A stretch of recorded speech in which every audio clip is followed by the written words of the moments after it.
पढ़ेंगे comma. Comma क्या होता है? अनकॉन्शियसनेस। अनकॉन्शियसनेस आप समझते हो इस बात को कि मतलब पेशेंट कोई व्यक्ति या कॉन्शियस ना होना, जनरल एक्टिविटी हमारे जैसे नहीं कर पाना, क्या कहलाता है? अनकॉन्शियसनेस। हम आज पढ़ते it is defined as a deep sleep like state from which patient can not aroused.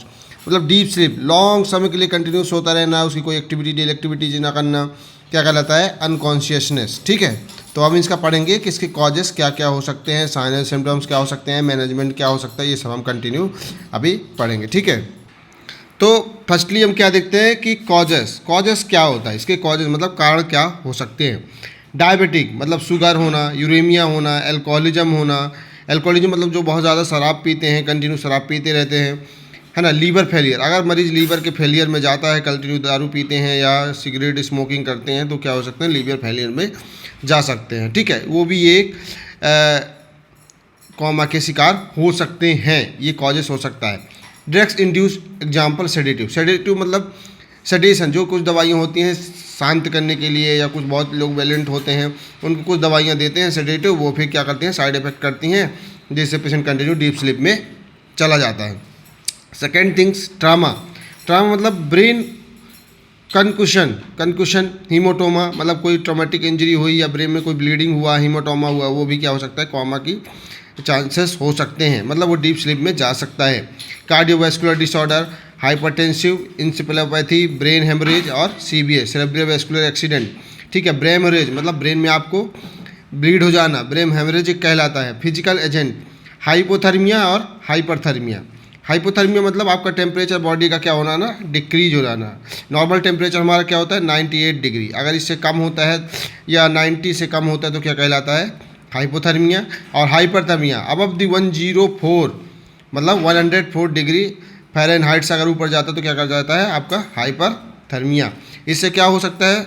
Brain में फीवर चला जाता है, इसे कहते हैं ब्रेन फीवर भी हो गया है तो क्या हो जाता है? पेशेंट कोमा में जा सकता है। Electrolyte imbalance. इलेक्ट्रोलाइट इम्बैलेंस मतलब हाइपोनेट्रीमिया। हाइपोनेट्रीमिया मतलब सोडियम की मात्रा अपने बॉडी में कम हो जाना। नॉर्मल कितना होता है सोडियम? ठीक है, 135 टू 145। ठीक है, ये नॉर्मल आपका सोडियम होता है। हाइपर कैल्सीमिया, ठीक है, आपके बॉडी में कैल्शियम की मात्रा 1.3 टू 1.5 से अगर ज़्यादा हो जाती है, ये हमारी नॉर्मल रेंज होती है। इससे ज़्यादा कम हो जाती है तो पेशेंट को हम डिसाइड करते हैं। इससे ज़्यादा जाती है हाइपर कैल्शियम, कम होती है तो हाइपोकैल्सीमिया कह सकते हैं। दूसरा होता है हाइपोकैल्सीमिया, जैसा मैंने आपको पहले ही बता चुका है कि हाइपोकैल्सीमिया कब हम डिसाइड करेंगे। ठीक है, इसको हम ऐसा डिफाइन कर सकते हैं। अब आता है इन्फेक्शन। इन्फेक्शन क्या होता है? मतलब किसी चीज़ का फ्लूइड, ठीक है, इन्फेक्शन आता है। इन्फेक्शन में क्या होता है? मेनिंजाइटिस और इंसेफ्लाइटिस। तो मैंने जैसे ही आपको पहले बता चुका है, आइटिस शब्द इस शब्द में आता है तो मतलब इन्फ्लामेशन हो सकता है। तो मैंने आपको मेनिंजाइटिस और इंसेफ्लाइटिस आपको पहले ही भी बता चुका है। ठीक है, कार्सिनोमा, ब्रेन ट्यूमर, ब्रेन में आपको कोई गांठ बन जाने या ट्यूमर हो जाने क्या कहलाता है? Brain tumour. ठीक है, diagnostic test for the unconscious patient. अब हम इनमें पेशेंट को कौन कौन से डायग्नोस्टिक टेस्ट करते हैं कि हम इसको आइडेंटिफाई कर सकें कि पेशेंट कोमा में है कि क्यों, रीज़न क्या है, इसका कॉजेस क्यों हैं, कारण कैसे हुआ। ठीक है, तो इसका एक्सरे, हम इसको क्या करते हैं? खोपड़े का एक्सरे कराते हैं। ईईजी, इलेक्ट्रोइंसेफेलोग्राम, इसमें क्या करते हैं? हम ब्रेन की इलेक्ट्रिसिटी की क्या बोलते हैं? चेक करते हैं, इलेक्ट्रिविटी, है ना, कि ब्रेन कितना एक्टिव है, नहीं है, डीप स्लीप में है, कैसा है, तो हम क्या करते हैं? ईईजी में से आइडेंटिफाई कर सकते हैं। सेरेब्रल एंजियोग्राम करते हैं। एमआरआई, मैग्नेटिक रेजोनेंस इमेजिंग, है ना, एक बड़ी टेस्ट होती है जिससे हम ब्रेन की जांच करते हैं कि पेशेंट में कोई ब्लीडिंग तो नहीं है अंदर, या कोई दिक्कत तो नहीं है, या हेमाटोमा तो नहीं है, या कोई ट्यूमर तो नहीं है। हम क्या एमआरआई से आइडेंटिफाई कर सकते हैं।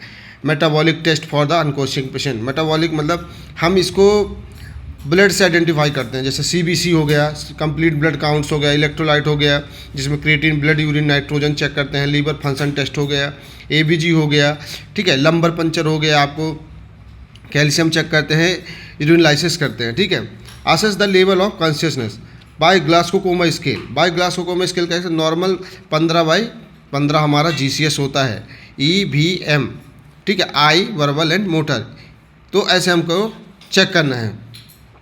ठीक है, तो अब इसमें हम कैसे कहते हैं? 15/15, अगर इससे कम आता है, या नॉर्मल हमारा कितना होता है? 15 हो गया। ठीक है, अगर 3 से कम आ रहा है तो पेशेंट हमारा या तो डेड डिसाइड होगा या उसका कुछ हम कर ही नहीं सकते। अगर 30 से ऊपर आता है, जीसीएस इसका अच्छा आता है, तो हम इसको अनकॉन्शियसनेस में डाल सकते हैं। फिर अब इसकी आई वर्बल मोटर एक्टिविटी से हम इसको चेक कर सकते हैं, ठीक है।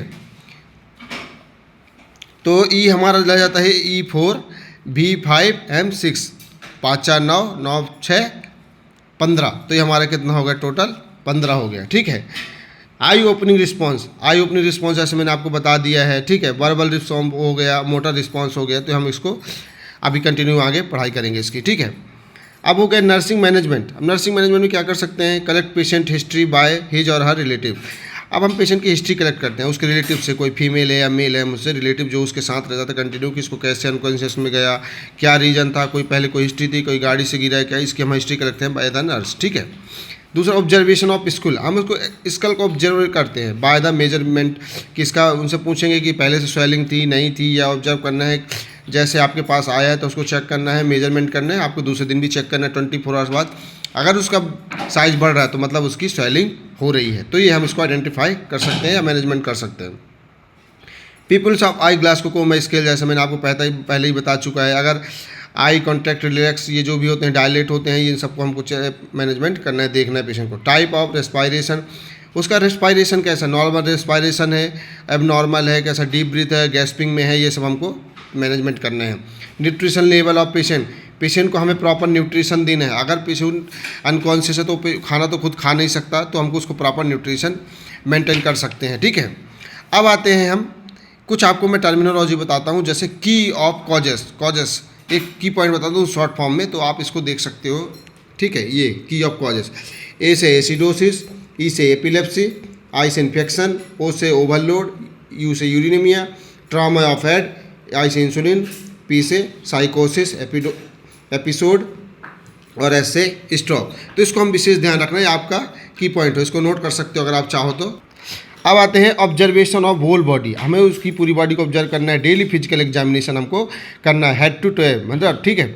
Check the regular of the bowel bladder, उसका पूरा ब्लडर काम कर रहा है, यूरिन आउटपुट आ रहा है, बॉल मूवमेंट है, बावल साउंड है, ये सबको हमको चेक करना है डेली उसके पेशेंट को। नर्सिंग डायग्नोसिस, हम इसको नर्सिंग डायग्नोस कर सकते हैं, जैसे कि कोई नर्सिंग प्लान केयर प्लान बनाते हैं आप, या कुछ चीज़ें ऐसे पेशेंट हैं आपके पास, तो देखो शॉर्ट फॉर्म है नर्सिंग डायग्नोसिस। जैसे आपको कभी दिक्कत होती है बनाने में, ultra ratio to perfusion, ultra body temperature, risk injury to, ये सब हम आपको देख सकते हैं, तो आप इसको नोट कर लीजिए, ठीक है ना। नर्सिंग इंटरवेंशन, हम उसको क्या क्या है नर्सिंग इंटरवेंशन कर सकते हैं, आप एज ए नर्स आपके पास ऐसा कोई मरीज है तो आप उसको क्या क्या कर सकते हो। Provide side line position to the patient, patient को साइड लाइन पोजीशन हमेशा रखना है ताकि पेशेंट एस्पिरेट ना कर पाए। सक्शनिंग, उसके प्रॉपर एयरवे को मेंटेन रखना है, सक्शन करना है, अगर उसको सिक्रीशन कुछ आता है तो उसको हमको प्रॉपर सक्शन करके रखना है जिससे वो एस्पिरेट ना कर पाए और एयरवे मेंटेन रहे। एडमिनिस्टर O2, हमें उसके बॉडी में ऑक्सीजन की मात्रा मेंटेन रखनी है, ऑक्सीजन कनेक्ट करके रखना है। To promote tissue perfusion, administration IV fluid as a prescribed, अगर IV फ्लूइड प्रिस्क्राइब है तो हम उसको प्रॉपर देना है, क्योंकि अगर वो फूड नहीं ले रहा तो डिहाइड्रेट हो जाएगा, तो हाइड्रेशन मेंटेन करने के लिए हम क्या कर सकते हैं, फ्लूइड थेरेपी दे सकते हैं।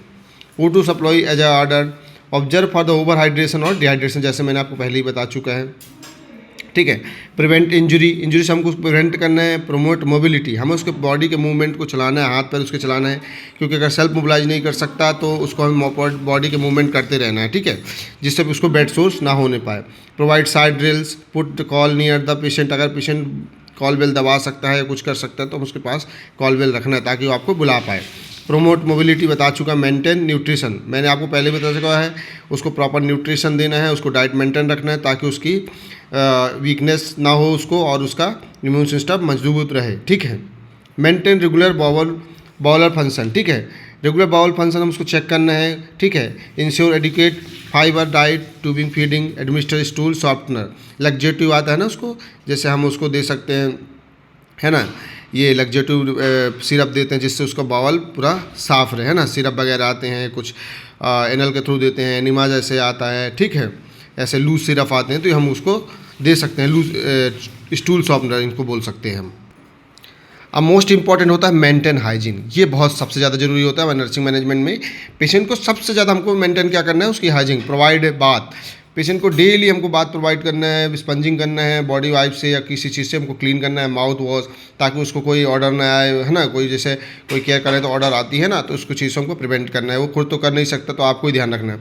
आई एंड स्किन केयर रेगुलरली, उसकी आई और स्किन केयर रेगुलर करना है ताकि उसको कोई इन्फेक्शन ना होने पाए। Provide psychological support to the relative and patient. अगर आपके पास ऐसा कोई पेशेंट है तो आपको उसको रिलेटिव को ना साइकोलॉजिकल सपोर्ट प्रोवाइड करना है, क्योंकि ऑलरेडी बहुत परेशान होते हैं, तो उससे आपको समझाना है कि ठीक हो जाएगा, कि क्या है, जो भी आप उनको मैनेज कर सकते हो।